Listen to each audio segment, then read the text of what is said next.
So I'm wondering about, like, someone dies.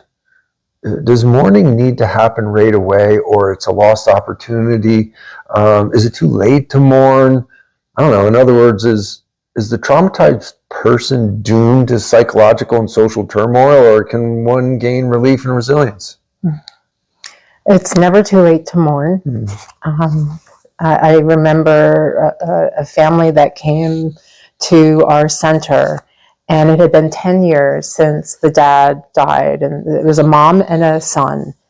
The son's father had died 10 years previously, the mother's husband, and they came in. It was almost like there was a dark cloud over them, and very sad looking. They came into the room, shared their story a little bit, and both said how depressed they were. And we did a little bit of education, the difference between grief and mourning. And mourning is what you do to express the grief. And we go into a little bit more detail than that, but the woman said, "Oh my gosh, I realize what we haven't done. We haven't grieved." And we said, "No, you've been grieving for 10 years. Mm-hmm. What hasn't happened is mourning." Mm-hmm. And that's telling your story and sharing your feelings and all the things we've discussed. And so they told their story. And when they left, it was like the cloud was gone. It was almost like the sun had come out. You could see them visibly lighter. And 10 years had passed. So it's never too late to mourn your loss. I think I'm a perfect example. My dad died at 20, in 74. I was 14. He was 46. And I didn't mourn him until I was in therapy in my 20s. Yeah. Definitely not too late. If I answer that. Yeah. Go on. More? I think that I just really want to make that point. It's never too late. We're probably surrounded by grieving people who've never mourned. And when you wonder why someone's acting the way they're acting, there's probably a lot of stuff there that has never been expressed. So, taking a selfish approach to your answer, you're making a good case for funerals. And and funerals not only acting it out, there's a reason we have caskets and hearses and everything, but turning that time and space into a story. Mm-hmm. Tell the complete story, from the mourner's perspective, from the dying person's perspective, from the guest's perspective, allowing them to come in and speak and tell stories and kind of thread the whole thing together. The patchwork of people and stories, the mourners can take that with them. Mm-hmm. Do you think that is helpful? Oh, absolutely. And I think that my sense is that over the years that people are cutting that short. Yeah. I went to a funeral of a woman just last week, and there was no wake.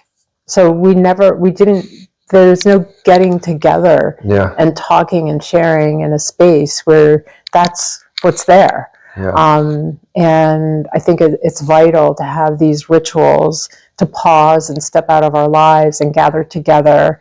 And it not only helps the people who are grieving, but it helps the people who show up to also access their own emotions that maybe they hadn't touched into before and start thinking about losses in their own life. So I think it's a vital service and experience. I've noticed wakes are now sometimes one evening. Yeah. It used to be 3 days. Yeah, and it's so important. Yeah. It worries me, I got to say. Mm-hmm. I know I have a vested interest in that, but also from a clinician and just an observer, that it mildly terrifies me that people don't spend any time as a community, mourning together, telling stories, and knowing, the next day, the next week, the next few months at the grocery store, I could look at you and know that I was there, and there's nonverbal support. But to fragment all that is a little scary to me. So, I have this idea that, when we talked a little bit about it before, that all feelings, good and bad, are important to own and express.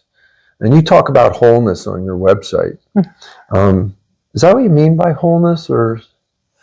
That's what I took from it, at least. Having all your feelings. I think the ability to live with joy and sadness side by side.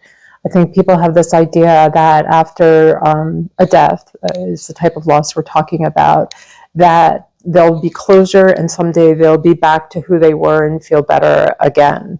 But the reality is we will mourn and the person we lost, or whatever we lost, probably for the rest of our lives, and that's okay. And the idea of becoming a whole integrated human being is learning to live with all our feelings. And the thing that helps us do that the most is talking about them and putting them into words. By wholeness, what I also mean is, a lot of times after someone dies, people say, I feel like I've lost part of who I am. They'll say even, I feel like I'm missing a limb. So there's a very physical thing, there's a very psychological thing that happens that makes you feel you're no longer yourself. And so by wholeness, I mean by helping people integrate the loss into their lives. And I always use the image of weaving the loss into the tapestry of your life. It becomes part of your life. Like my dad's death, that's my story for the rest of my life. It informs a lot of my worldviews, it's informed my work, and it's made me, I believe, a more empathic and compassionate person towards other people's losses. So, I love what you said, and I think part of what I really like is that idea of ownership. If we resist and try to refrain from that loss, live without the arm or weaving the fabrics together, somehow we'll be fine. And I don't know if we'll be fine enough. I think owning it all and having it all and knowing that it's part of your constitution, your character, helps benefit. It's a benefit. Yes. And makes me think of Good Grieve. When I came up with that name, it was because, for one thing, the creation of Good Grief was the good that came out of my grief after all those years, but also the idea that good can come from loss, that grief doesn't make us grow smaller or leave cracks, and cracks are okay. It actually can expand us and help our hearts grow and our soul and presence in the world and our being when we show up for other people. So I really think that's wisdom. I think all of our losses, if we own them and we integrate them, we become wiser. Absolutely. On your website, you also talk about joy and happiness, and what role does expressing all of one's thoughts and feelings play in joy and happiness? Can we have hostile, negative, aggressive feelings, express them, and that will lead to joy and happiness? I think, and I'm curious what you think too, that, again, and what we've both learned through our training is the importance of putting all your feelings into words, because it helps alleviate the stress of difficult feelings, just being heard. It helps us with problem solving. It helps us have more of ourselves available for the opportunity of joy and happiness. It takes a lot of energy to hold grief inside, to hold all those feelings inside. And grief is simply all the complex feelings we feel after we've had a loss of any kind, not just death. And mourning is the key to how well we're going to do, which is expressing those feelings so that we can get back to, it's not like, oh, we're going to be joyous and happy all the time. We're going to live what it is to be human. There's sadness and joy and moments of happiness, moments of sadness. So that's... I appreciate you asking for my input because I want to give it. Yeah.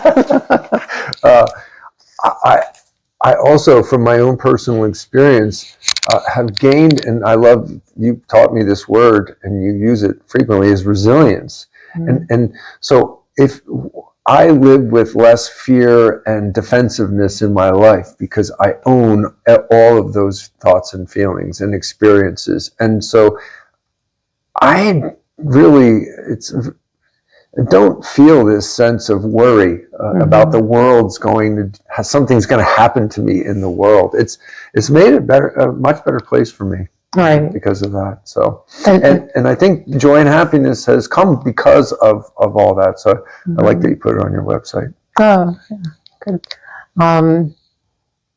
You had me just think of something by what you said, and it's gone now. Maybe I'll come back to me. If it comes back, please bring it up. In your work, I'm sure you've experienced clients expressing false myths and misconceptions. What would you like the audience to know about those myths and misconceptions? I think the two most common ones that I hear in my practice, and then the even more common one out in the world, the more common one out in the world is that time heals. And that's a myth because, yes, over time, you may feel better. But the key is what you do with that time. And that's, as we've discussed, is mourning. Mm-hmm. So to sit with your grief for 10 years, as this mom and kid do, that time didn't help them at all. Mm-hmm. But to actively mourn, tell your story, get support, give yourself permission to have all your feelings, it is essential. So time alone does not heal. It's what we do with the time. The other thing, the two things that people often will say who come see me is it's like they want a roadmap. Give me a toolbox. Yes. Because they're in so much pain, they really just want you to make them feel better. Yes. And if you just give them the magic key, they'll be okay. Yes. And so I have to let them know that there is no magic key. Yeah. In a sense, there's a toolbox, which includes mourning and journaling and expression and hiking in nature. And the other one is a lot of people worry that they're not doing it right. They think there's a right or a wrong way to grieve. And so they want to get it right. Am I doing it right? And the reality is it's unique for each person. There's for some people, it's talking. For some people, and not to be gender biased, but for men, they tend to talk less about emotions, but they do. They'll do a project. They go build something. Yes. So it's there's no right or wrong way to grieve because actually grief just is. It just exists. Yeah. The key is mourning, and however they do that. Yeah. And again, I'm biased towards talking, but it really is, remembering the person, making a little memorial garden, including the person who's died in your holiday traditions or in your daily life in some way. Telling stories, keeping the pictures out, sharing memories, all of that. Yeah, good stuff. Yeah. Thank you. Yeah.